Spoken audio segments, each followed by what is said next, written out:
Yeah, how y'all doing today?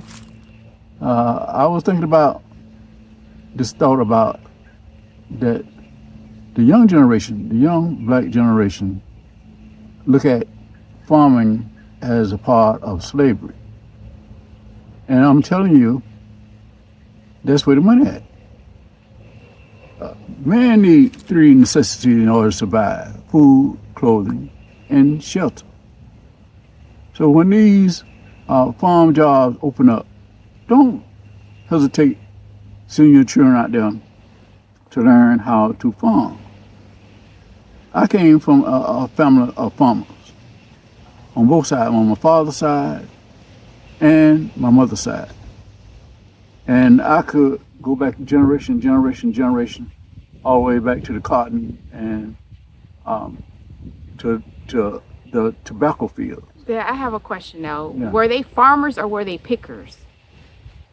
There's a difference. Were they going to people's property, their farm, and picking vegetables and cotton, or did they actually farm and know the seasons and stuff? Uncle Colin, he had over 300 some acres. He had his own farm. You know what I'm saying? You know, Uncle Lewis had his own farming system. You know what I'm saying? Mm-hmm. My grandmother had her own farming. You know. Okay. Mm-hmm. You know, and some of my daddy people had their own farming. Okay, I say it like that. Okay. So that's the only thing, because sometimes people hear old people talking about, or older people talking about, the times that they went and picked beans out in the bean field and doing stuff like that. But it doesn't necessarily mean that there was that they knew how to farm. See, segregation. When segregation was here, they had black farmers as well as white farmers. Right. You know, and I can't say they exist side by side, but that situation did exist. Mm-hmm. And I remember back in the 50s, right there in the Goose, Florida area, you know, you had black farmers. Like I said in my previous video, Mr. Majors, he had a huge mango grove, you know, along with other type of farming. Mr. Pace, he had his huge farmland. The Majors had theirs. A man named Catman had his big farming area. You had so many people that had their own farm and hired the peoples within the community. Okay, so I guess the controversy that is here right now that everybody's talking about is a lot of these Trump supporters, these mega farmers that can no longer rely on immigrants, to undocumented immigrants, to help them to harvest their crops. They now got all these come and work on the farm type of ads out, like we're hiring you to be a picker and to help us harvest. And you just got through saying that, hey, you know, parents, don't be afraid to allow your children to go out there and learn how to farm. But actually that's just learning how to go and pick for money, right? Well, you have to start from somewhere. And I seen the advertisement, and they were starting off at $11.25 an hour. Yeah. And you have to start somewhere to learn how to do farm work, just like you started, you know, in your backyard, you know? Yeah, and some of the ones, and I also learned from classes and going to different farms, and some of the farmers were Trump supporters and still are Trump supporters, and I did learn from their farms. So my only thing is, because you know I'm from a different generation than you are, right? So there's people that are saying that no, we should not allow ourselves to even be affiliated with those type of people that even voted for this man. Don't go let their farms fall under. Don't go out there and pick nothing for them. Don't go out there and learn anything from them, because they're, in the eyes of a lot of people, they're nasty people, right?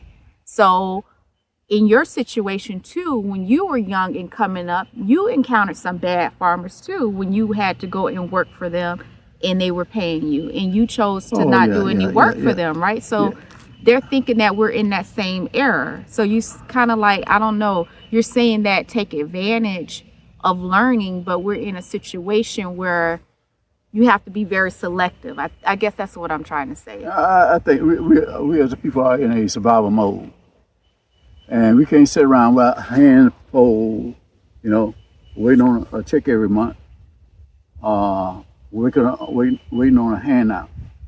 When a job open up and it is a safe situation to work in, we should take advantage of that job and wait till a better job to come along. You know, it's similar like when the farm people come through here, they don't jump through hoops. They work together as one, and they build on that. So that's what I'm trying to implement to our community. If a job situation open up and The if you employer is decent, I guess yeah, that's yeah, what yeah, you're yeah, saying, yeah. regardless of who they voted for that. It ain't got nothing to do who voted for. If the job situation is decent and you could work with their program and you could benefit from the program, you should take advantage of that. And to- use that to better yourself and your It's, community. it's just like going to school, you know. Every job that I have worked on, I learned from that job. Either from working with an electrician, working with plumbers, working with roofers, working with Florida Power and Light, working with the Miami Aquarium, working period. I always learn something from a job, you know. But Dad, when you were out picking, right, for these different farmers, just going out to the bean field, tomato field, all these different fields and picking, what were you learning? I was learning. Could you take that when you're a picker? How do you take that and apply that to your situation? I could see if you're taking a workshop and you're learning things from beginning to end, but that's not what pickers learn. No, you can't. But you you're can't, at that time, no, you're you just can't. going in it and trying to get money to Everything. feed your family. You're not trying to learn. Everything as when I used to cut yard in the neighborhood, right? Mm-hmm. And my mama brought me a lawnmower for $5. Okay, when I was cutting yard in the neighborhood when I was like 10, 11, 12 years old, Mm-hmm. I would never thought in my life that I wind up with my own landscaping business and one of the largest landscaping business that was in Dade County. I never thought that. You know what I'm saying? Yeah. So whatever job you go to, always tell your children to observe. You know, observe how the system function, how the system operate, and how the system could benefit you as a person. You know, always learn that. Just don't go there in employee mode and not learn how to do something for yourself. Yeah. Some people have a tendency to go on a job and they want to be a pilot, they want to be a lawyer, they want to be a doctor, this and that. And well, that's a good vision, but you have to deal with the now and make the now happen and help you to open up them doors, going in a direction that you want to go into. You have to start from somewhere. You just can't sit around all day long and say, well, I'm going to be a musician. You know, some members in the family, I'm going to be this, I'm going to be that. 50 years old talking about being rappers. And never did the doing, Yeah. doing, you know? And people, the funny thing about people, observe people that love to express themselves in a part of doing it, you know? It's true. You know? So, When people say that, oh, I could come help you do this and help you do that, I always look at what was your resume like? Like, what were you doing before you decided that you want to come and try to help? Like, what experience do you have? And what have you done in your lifetime before you even step foot in my zone? I think it's important, especially if they're adults. If they're children, you know, you can kind of like maneuver with them like young people, but older people, I don't know. Yeah, like I said earlier, slavery did a devastating job on the minds of Black America. When you start talking about farming, they close up. That's You true. know, they don't want to talk about it. You know, they just. Because they don't want to be taken advantage of. I know, Some of them farm owners that were white, they did some horrific things to people, and then they're starting to show their personality even in this time period, right? I think that people are afraid. They don't want to be subjected to any type of oppression, and that's why they're trying to stay away from that. My situation was different because I owned my own property and I was able to farm in my backyard. I owned it where nobody could be over me, mistreating me. But I guess you're saying too, so many of us are willing to go into these corporations and be mistreated. So why can't we learn a skill to be sustainable, in order to live a better life for ourselves on our own property? I don't know that. Yeah, but the thing is, would you agree with me on this? We have followers and we have leaders, right? Yes. So let's concentrate on the leaders. Okay, the ones that open up are blessed to go through the door and develop their own farms. They could bring in the followers and teach them the protocol of developing their own farm. Not everybody want to be a farmer. You got to agree on that. Yes. But we as a people, we have to start from somewhere. We have to first learn how to feed our own self. Then, depending on the system, and you know for a fact that organic seeds today are very, very hard to find. Yeah. Very, very hard to For find. certain crops, yeah. Yeah. So, what we have to do, we have to start doing things for ourselves and stop looking. Yeah, slavery was hell.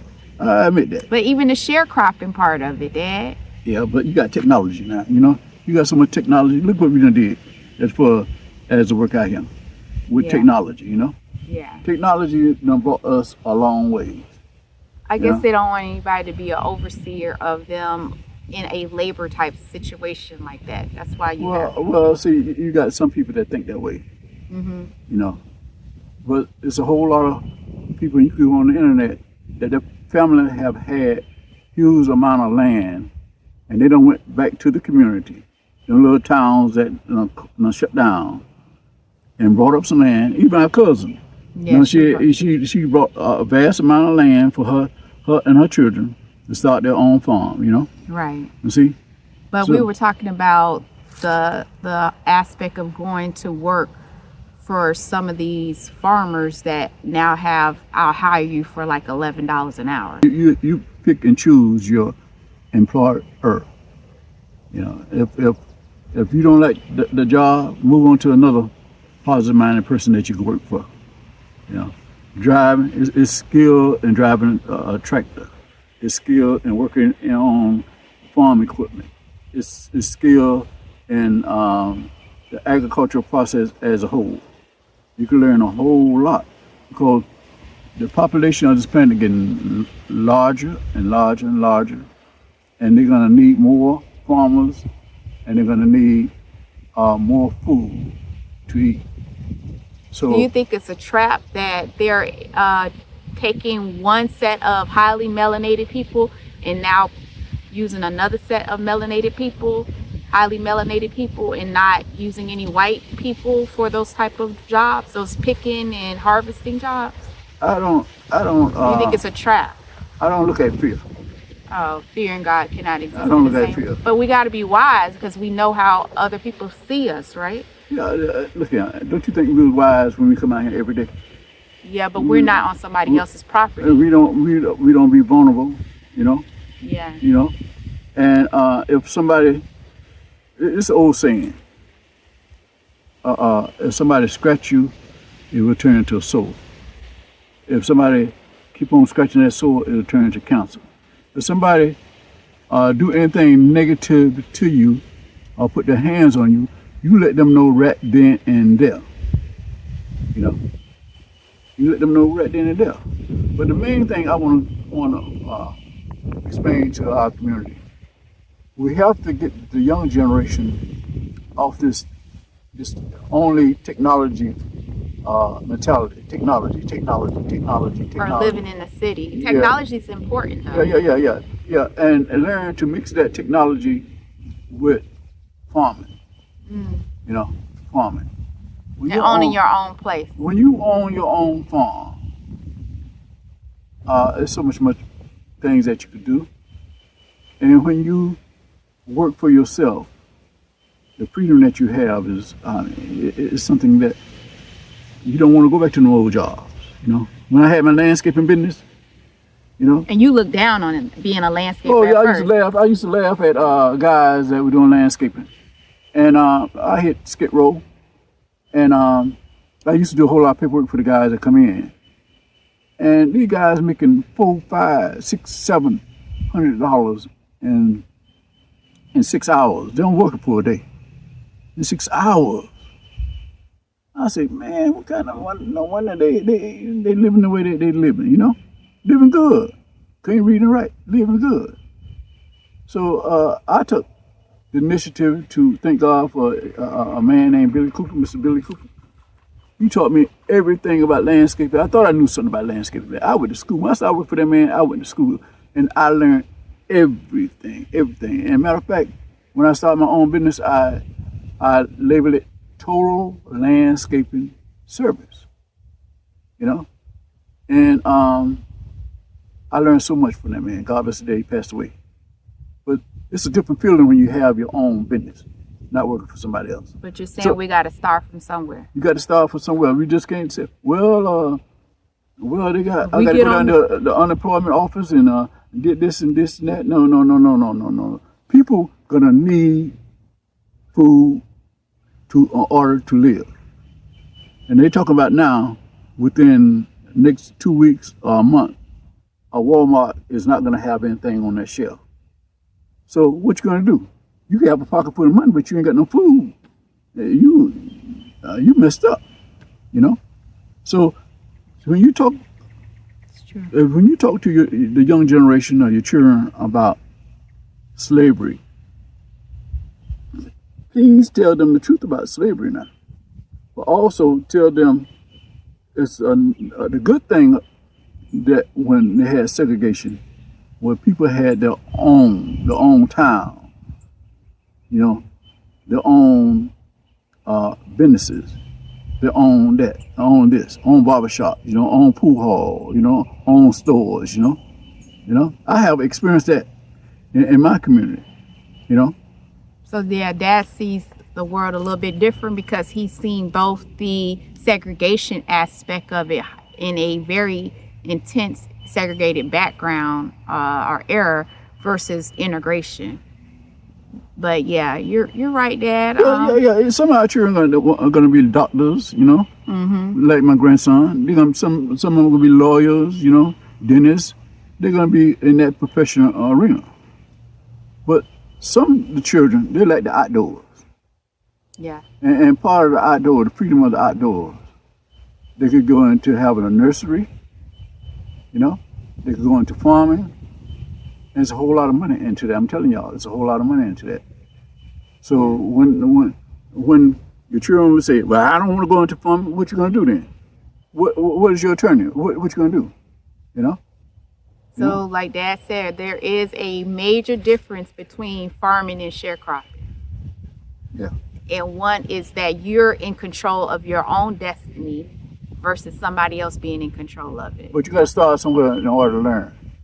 Yeah. You know what I'm saying? And whatever job that you get, you make sure you walk away with some type of information, how to do this and how to do that. That you can apply it in your own life on your own property. Yeah.